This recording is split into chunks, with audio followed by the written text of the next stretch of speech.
Hello everyone, welcome to our YouTube channel JK latest info. तो आज की इस वीडियो में हमारा इंडियन पॉलिटी का पार्ट 5 है। ये वीडियो ज़्यादा बड़ी नहीं बनने वाली है। आज का हमारा लास्ट पार्ट रहने वाला है। यहाँ पर हम गवर्नमेंट ऑफ इंडिया एक्ट 1935 के बारे में पढ़ेंगे और साथ साथ हमारे पास जो इंडियन इंडिपेंडेंस एक्ट 1947 मतलब वो कवर कर लेंगे। इसके बाद जो इंडियन कॉन्स्टिट्यूशन का बैकग्राउंड था हमारा वो खत्म हो जाएगा और नेक्स्ट पार्ट में हम करेंगे आपके समझो नेक्स्ट वीडियो आएगी वो आएगी क्वेश्चन सीरीज की।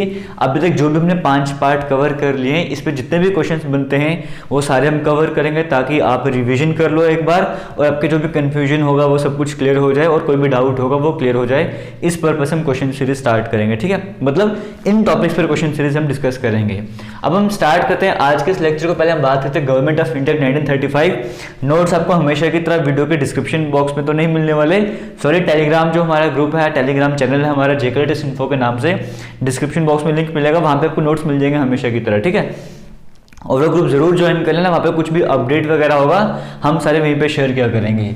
अब गवर्नमेंट ऑफ इंडिया एक्ट 1935 की बात करते हैं। हमने इससे पहले लास्ट की वीडियो में पढ़ा था गवर्नमेंट ऑफ इंडिया एक्ट 1919 वाला हमने पढ़ा था ना। 1919 वाला एक्ट जो आया था वहाँ पे हमने क्या देखा था कि एक कहा गया था कि 10 साल के बाद हमें कमीशन बिठाएंगे, जो कमीशन देखेगा जो हमने कानून जो भी फीचर्स लाए वो सब कुछ फॉलो हो रहा है या नहीं हो रहा है। तो 1929 में नया कमीशन आया था, बट 2 साल पहले 1927 में आ गया था जो हमने साइमन कमीशन देखा था। तो उसके बाद फिर कई सारे हमने राउंड टेबल कॉन्फ्रेंस के बारे में शॉर्ट में कहा था, हालांकि वो मिस्ट्री में पढ़ चुके हैं उसके बारे में। तो कॉमन कई सारे राउंड टेबल कॉन्फ्रेंस हुई थी, साइमन कमीशन हुआ था। इन सभी बातों को मिलाकर ना एक नया आगे गवर्नमेंट ऑफ इंडिया एक्ट 1935 आया, वहां पर उन सभी को ध्यान पे रखते हुए ये सब बनाया गया था, समझ गए। उसके बाद में जो भी डिस्कशन हुई, डिबेट्स वगैरह हुई, उन सब का जो रिजल्ट निकला वो हमारे पास हमने गवर्नमेंट ऑफ इंडिया 1935 आता है। बड़ा इंपॉर्टेंट है, आपको जब हम पढ़ेंगे आगे जो सही सही टॉपिक हमारे रहने वाले अभी आपको समझ आएगा। सबसे बड़ा था अभी तक का ये, इसमें 321 सेक्शन थे, 10 शेड्यूल थे, बट जो इंपॉर्टेंट पोर्शन हमारे सामने हमने सबसे पहले वो कवर करना है। जैसे हम यहाँ पे बात करते हैं, देखो यहाँ पर पहली बार बात करी गई कि हम क्या करेंगे, ऑल इंडिया फेडरेशन बनाएंगे। ऑल इंडिया फेडरेशन का फंडा रहने वाला, यहाँ पर कहा गया कि इंडिया में जो भी प्रोविंसेस हैं, जैसे मद्रास प्रोविंस, जो भी प्रोविंसेस वगैरह हैं, और कहा गया प्रिंसली स्टेट्स हैं जहाँ पे राजे वगैरह राज क्या करते थे, कहा गया सभी मिलके एक बॉडी बन जाए। कहा गया कि जो प्रोविंस है, जितने भी प्रोविंस और प्रिंसली स्टेट्स हैं वो सभी मिलकर यूनाइट हो जाएंगे, तो हम इसको बोलेंगे ऑल इंडिया फेडरेशन। हमने ये काम बनाना है। और इसके साथ साथ क्या कह दिया, ऑल इंडिया फेडरेशन बना दिया, मतलब एक भारत की बात करते कि पूरा भारत तो यूनाइट कर दिया। कैसे यूनाइट कर दिया, जो राजा अलग से अपने राज्य चला रहे हैं और जो प्रोविंस से मिल गए, इसका मतलब क्या, एक भारत बन गया तो ऑल फेडरेशन की बात करेगी, ऑल इंडिया फेडरेशन की बात करेगी। फिर बोल देगा जब ये ऑल इंडिया फेडरेशन बन जाएगा हम फिर क्या करेंगे, एक फेडरलिस्ट बनाएंगे।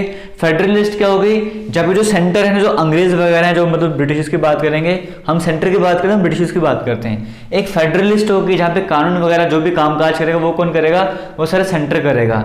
इसमें 59 सब्जेक्ट्स रहेंगे, 59 ऐसी चीजें, आइटम्स, सब्जेक्ट्स बोलो जिसमें सारा का सारा राइट किसका रहने वाला है, फेडरलिस्ट का।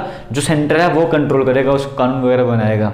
फिर कहा गया एक होगा प्रोविंशियल लिस्ट। प्रोविंशियल लिस्ट की बात करेंगे, यहाँ पे किसको राइट मिलेंगे, सारे के सारे राइट प्रोविंस को मिल जाएंगे। जो पर्टिकुलर प्रोविंस होगी ना वो वहां पे राज वगैरह करेगी, अपने हिसाब से रूल चलाएगी। इनको देंगे 54 सब्जेक्ट, अपने पास थे 59, इनको देंगे 54 सब्जेक्ट। फिर एक थे कंकरेंट लिस्ट। कंकरेंट लिस्ट में क्या था, जो हमारे पास ये 59 तो हो गए जिसमें सिर्फ फेडरल काम करेगा, 54 हो गई जिसमें प्रोविंस काम करेगी, और कंकरेंट लिस्ट में 36 आइटम्स रखी गई थी। ये 36 वो थी जहाँ पे फेडरल यानी कि सेंटर और प्रोविंस दोनों मिलकर कानून बनाएंगे, समझ गए हो। एक में सिर्फ सेंटर बनाएगा, एक में प्रोविंस वाले बनाएंगे, एक में दोनों मिलकर कानून बनाएंगे, वो है कंकरेंट लिस्ट। इस तरह की बातें करी गई थी। और इन सबको कवर करने के बाद भी अगर कुछ रह जाएगा तो वो जो रेजिडरी पावर्स होंगे वो किसके पास चल जाएंगी, जो कुछ बच गया वो सारा वाइसराय जो है वो उस पर कानून बनाएगा, समझ गए हो। एक फंडा तो ये बोला गया, लेकिन ये कभी एप्लीकेबल नहीं हो पाया। क्यों, क्योंकि जो राजा थे ना, जो प्रिंसली स्टेट्स थी वहां के जो राजा वगैरह थे, उन्होंने कभी फेडरेशन को ज्वाइन ही नहीं करा। क्योंकि सिंपल सी बात है, अगर वो फेडरेशन ज्वाइन कर जाते तो उनको क्या बेनिफिट था, वो तो अपने आराम से वैसे अपने राज्य पे रूल कर रहे थे। तो अगर वो यहाँ पर जुड़ जाते तो वो अंग्रेजों के अंडर रहते, तो उन्होंने कभी ज्वाइन ही नहीं करा, तो ये सब कुछ हुआ ही नहीं थे कभी, ठीक है। खाली ऐसे कहा गया था कि ऐसा होना चाहिए।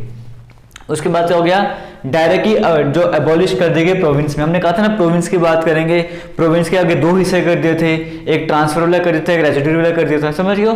तो वो जो डायरेक्टली थे ड्यूअल गवर्नमेंट की हमने बात करी थी, वो प्रोविंस में खत्म कर दिया था। यानी कि अब जो प्रोविंस है अपने सब्जेक्ट पे खुद कानून बना सकता है, अपनी मर्जी से चला सकता है, वहां की डायरेक्टली को खत्म कर दिया था। तो सेकंड पॉइंट ये था।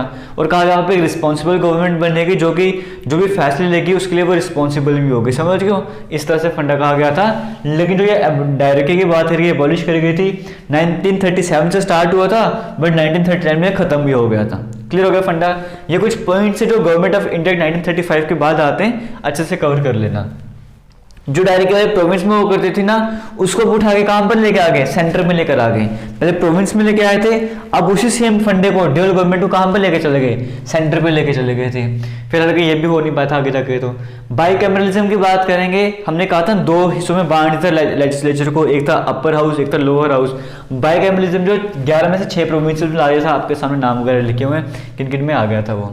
आगे बात करेंगे, एक बड़ा पंगा था सेपरेट इलेक्टोरेट का, ठीक है। अभी तक क्या था हमारे पास कि इससे पहले इतनी लड़ाइयाँ भी हुई हैं, गांधी जी खुद वो अम्बेडकर वाला पैक्ट भी हुआ था, पूना पैक्ट भी हुआ था, वहाँ पे 32 में शॉर्ट में इसके बारे में पढ़ता है, हिस्ट्री में अच्छे से पढ़ा हुआ है। उसमें भी कहा गया था, गांधी जी नाराज हो गए थे कि डिप्रेस क्लास की बात करेंगे, एससी की बात करेंगे, आप हिंदुओं को बांटने की बात मत करो। आपने वैसे सिखों को सेपरेट इलेक्टोरेट दिया हुआ है, हिंदुओं को दे दिया है, मुस्लिम्स को दिया हुआ है, जो इंडियन क्रिश्चियन को भी दे दिया हुआ है। अब तुम हिंदुओं के अंदर जो डिप्रेस क्लास है एससी एसटी, उनको भी बांटने की कोशिश करो, मतलब हिंदुओं को बांटने की कोशिश करो। गांधी जी मना कर सब कुछ ओके हो गया था।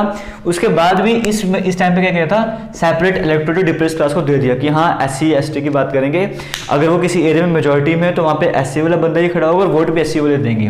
वो छोड़ के और देखो हद देखो, औरतों को भी दे दिया कि जिस एरिया में औरतें ज्यादा वहां पे खड़ी औरतों के वोट भी औरत देगी, और जो लेबर वर्कर्स थे उनको भी अलग से सेपरेट इलेक्टोरेट दे दिया। मतलब जो काम था ना बांटने वाला, वो भी कंटिन्यू चल रहा था। एक तो एक तरफ ये कर रहे थे, दूसरी तरफ बांटने वाला काम भी कर रहे थे। काउंसिल ऑफ इंडिया को एबॉलिश कर दिया, जो हमने पढ़ा था 1858 में, जो हमने गवर्नमेंट ऑफ इंडिया पढ़ा था, जहाँ पे देखा था कि ईस्ट इंडिया कंपनी का रूल खत्म कर दिया था। वहाँ पर हमने देखा था कि नई पोजीशन आ गई थी secretary of state for India, है ना। तो उसको असिस्ट करने के लिए काउंसिल बनाई गई थी 15 मेंबर वाली। इसमें उस काउंसिल को बंद कर दिया गया, उसको खत्म कर दिया, बैन लगा दिया, और सेक्रेटरी ऑफ स्टेट को हेल्प करने के लिए एक एडवाइजरी टीम बना दी, एडवाइजर की इंडिया की तरफ से होती थी। वोट की बात करेंगे, इससे पहले हमने देखा था वोट का सिस्टम क्या था कि जो पैसे होगा, जिसको प्रॉपर्टी होगी टैक्स देता है, वो भी वोट दे सकता है। अभी पूरी पॉपुलेशन के 10% लोग जो वोट दे सकते थे। और क्या कर दिया, रिजर्व बैंक ऑफ इंडिया की इस्टेब्लिशमेंट कर दी, यानी कि आरबीआई किसके अकॉर्डिंग इस्टेब्लिश हुआ था, इस गवर्नमेंट ऑफ इंडिया 1935 के अकॉर्डिंग, कि करेंसी वगैरह का सारा फंडा वही देखेगा। फिर पीएससी पब्लिक सर्विस कमीशन की बात करेंगे, जो इससे एग्जाम वगैरह करवाएगा ताकि लोग जो है वो कंपनी वगैरह में काम करें, हाईएस्ट पोस्ट में काम वगैरह करेंगे। तो फेडरल पीएससी तो था ही था, प्रोविंशियल पीएससी भी बना दी। जैसे आज के लेवल पे स्टेट पीएससी एग्जाम होते हैं ना, एक तो यूपीएससी लेवल के, वो तो हो गए यहाँ पे। जो स्टेट लेवल जैसे JK PSC, Jammu Kashmir public service commission हो गया, इस तरह के प्रोविंस जो थे उस टाइम, जहाँ पे प्रोविंस के पीएससी भी बना दे कि वो अपने लेवल पे भी कर सकते हैं। और ज्वाइंट पीएससी भी कर दी, जहाँ पे 2 से 3 प्रोविंस मिलकर अपने अलग से एग्जाम निकालेंगे, वो सब कुछ भी कर दिया था। ये सब कुछ की एस्टैब्लिशमेंट भी इसी टाइम पे करी गई थी गवर्नमेंट ऑफ इंडिया 1935 के बाद। और एक फेडरल कोर्ट की बात करेंगे 1937, जब तक सुप्रीम कोर्ट आ रहा था ना, उससे पहले फेडरल कोर्ट ही चल रहा था। जैसे सुप्रीम कोर्ट था ना, वो तो बाद में आया, उससे पहले फेडरल कोर्ट ही चल रहा था, इसकी एस्टैब्लिशमेंट भी कर दी थी 1937 में। ये सब कुछ होता गवर्नमेंट ऑफ इंडिया 1935 के बाद। उम्मीद करता हूँ आपको समझ आ गया होगा। अभी तक के लेक्चर्स ऐसे थे जो आपके हाईएस्ट एग्जाम की तैयारी करोगे, किसी अच्छे एग्जाम की तैयारी करोगे, इन टॉपिक से वहीं पे क्वेश्चन आते हैं। लेकिन इसके बाद से जो क्वेश्चन सीरीज होगी, उसके बाद से जो भी वीडियोस वगैरह आएंगे ना, वो किसी भी एग्जाम की तैयारी करोगे, वहाँ पे हर एक एग्जाम के लिए वो कॉमन क्वेश्चन रहने वाला है। बेसिक से छोटा एग्जाम भी दोगे ना, इसके बाद जैसे कि हम पढ़ेंगे कि जैसे लॉ मेकिंग हमने कहाँ से लाया था, ड्यूअल गवर्नमेंट कहाँ से खरीदा था, समझ को इस तरह के जो प्रीएम्बल वगैरह हो गया, वो हर एक एग्जाम में क्वेश्चन पूछे जाते हैं। लेकिन अभी तक अगर आपको इंटरेस्ट लगा, पढ़ने में मजा आया ना, तो यकीन मानो आने वाले टाइम पर आपको और मजा आने वाला है। लेकिन हाँ, अभी थोड़ा बहुत बोरिंग भी आपको लगा हुआ हो सकता है। जो भी है, आगे बात करते हैं। इंडियन इंडिपेंडेंस एक्ट ऑफ 1947 की बात करते हैं, ये लास्ट है, उसके बाद हमारे कॉन्स्टिट्यूशन का बैकग्राउंड सारा खत्म हो जाएगा। इंडियन इंडिपेंडेंस एक्ट 1947 की बात करें, होता क्या है, फरवरी 1947 की बात करेंगे, ब्रिटेन के प्राइम मिनिस्टर थे क्लेमेंट एटले, वो अनाउंसमेंट करते हैं कि 30 जून 1948 को यहाँ पे इंडिया में रूल करना खत्म कर देंगे, इंडिया आज़ाद हो जाएगा। लेकिन उसके बाद क्या होता है, जून 3, 1947 की बात करेंगे, उसी दिन यहाँ पे कहा जाता है कि अनाउंसमेंट करी जाती है कि हम तो आज़ाद कर देंगे, लेकिन जो कॉन्स्टिट्यूशन इंडिया ने बनाया हुआ 1946 के टाइम पे जो बना के रखा हुआ है, अगर कोई ऐसी पार्टी है जो इंडिया को ज्वाइन नहीं करना चाहती है, भारत के जो डोमिनेट को एक्सेप्ट नहीं करना चाहती है, अलग रहना चाहती है या पाकिस्तान की तरफ जाना चाहती है, उसकी अपनी मर्जी है, वो इस संविधान को माने या ना माने, हम उसको फोर्स नहीं करेंगे। उसके बाद उसी टाइम पे 3 जून 1947 की बात करेंगे, जो उसने लॉर्ड माउंटबेटन की बात करेंगे, जो वायसराय थे इंडिया के, वो एक प्लान लाते हैं, पार्टीशन प्लान, इंडिया पाकिस्तान को अलग करने का। क्यों? क्योंकि ऑब्वियसली बात है वहाँ पे तो दंगे वगैरह हो रहे थे, दंगों के बाद तो ऑब्वियसली बात है कि वो अलग होना ही था, अगर नहीं होता ना जाने कितने दंगे होते हैं। ठीक है, तो माउंटबेटन प्लान की बात करेंगे, पार्टीशन प्लान लेके आते हैं, माउंटबेटन प्लान भी कहा जाता है, जून 3 1947 को यहाँ पर आ जाता है। फिर उसके बाद कहते हैं कि ब्रिटिश रूल एंड हो जाएगा, इसी के अंदर इंडिया जो आज़ाद हो जाएगा, सोवरेन स्टेट बन जाएगा 15 अगस्त 1947 को। फिर कहा जाता है कि पार्टीशन ऑफ इंडिया, मतलब अपनी मर्जी से तुम पार्टीशन कर सकते हो, जो एक मुस्लिम मेजॉरिटी पाकिस्तान बन जाएगा, हिंदू मेजॉरिटी इंडिया बन जाएगा। फिर वायसराय ऑफ इंडिया का ऑफिस एबॉलिश कर दिया, आज कोई वायसराय ऑफ इंडिया नहीं होगा, और जो भी डोमिनियन होगा इंडिया की बात करेंगे वो अपना संविधान बना सकता है, इसके बाद पाकिस्तान अपना संविधान बना सकता है। और उसके बाद कहा गया कि secretary of state for India, उसका ऑफिस भी इस्टेब्लिश कर दे, उसकी भी कोई जरूरत नहीं, वो भी हम खत्म कर देंगे। फिर इंडियन प्रिंसली स्टेट्स को कहा गया, ऑप्शन दिया गया, तुम अगर चाहते हो कि इंडिया को ज्वाइन कर, तुम इंडिया को ज्वाइन कर लो, अगर तुम चाहते हो पाकिस्तान में जाना तो पाकिस्तान में चले जाओ, अगर तुम दोनों में कहीं भी नहीं चल चाहते हो, तुम इंडिपेंडेंट भी रह सकते हो, तुम्हारी अपनी मर्जी है, जैसे तुम्हें ठीक लगता है वैसे करो। फिर गवर्नेंस कहा जाता है कि जो भी जैसे अगर मान के चलो इंडिया बन गया, पाकिस्तान बन गया, वहां पर जब तक तुम्हारा अपना संविधान नहीं बनता तब तक जो 1935 का एक्ट है इसके अकॉर्डिंग तुम्हें चलना है, जैसे तुम्हारा संविधान बन जाएगा तुम अपने संविधान के अकॉर्डिंग चलना स्टार्ट कर देना। उसके बाद लॉर्ड माउंटबेटन जो है, जब देश आज़ाद हो गया 14-15 फरवरी 1947 की बात करते हैं, तो लॉर्ड माउंटबेटन की बात करेंगे, वो पहला गवर्नर जनरल बन जाता है इंडिया का। और उसके बाद बात करेंगे जो नेहरू जो प्राइम मिनिस्टर बन जाते हैं, और जो कॉन्स्टिट्यूंट असेंबली इंडिया की बनी थी 1946 को, वही इंडिया के पार्लियामेंट की तरह काम करती है। समझ गए हो? तो ये सारा बेसिक था, मुझे उम्मीद करता हूँ आपको सब कुछ समझ आया होगा।